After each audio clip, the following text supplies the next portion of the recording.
বর্তমানে সামাজিক যোগাযোগ মাধ্যমে যেটা বেশি দেখা যাচ্ছে যে ফুটবলের এক কিংবদন্তি সর্বকালের সেরা ফুটবলার লিওনেল মেসি হয়তো অবসর নিয়ে নেবে। তো সামাজিক যোগাযোগ মাধ্যমে যে কথাগুলো মানে যেভাবে উপস্থাপন করা হয়েছে আসলে সেটা ঠিক নয়। আসলে লিওনেল মেসি এখনো তিনি আনুষ্ঠানিকভাবে কোনো ঘোষণা দেননি অবসরের।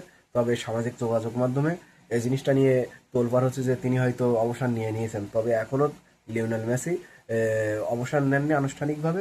তো তবে আন্তর্জাতিক বিভিন্ন গণমাধ্যমে জানানো হচ্ছে যে লিওনেল মেসি এর হয়তো মানে পরের বিশ্বকাপটা আর খেলা হবে না। সে হয়তো আগামী কয়েক মাসের মধ্যেই এএফএ মানে আর্জেন্টিনা ফুটবল ফেডারেশনের পক্ষ থেকে হয়তো একটি এম, ভালো মানে অন্যরকম একটা টুর্নামেন্ট আয়োজন করা হবে। সেই টুর্নামেন্টে এর মধ্য দিয়ে হয়তো লিওনেল মেসির অধ্যায়টা হয়তো সেখানেই শেষ হবে বলে যারা যাচ্ছে মানে ওই যে আন্তর্জাতিক গণমাধ্যমগুলো জানাচ্ছে।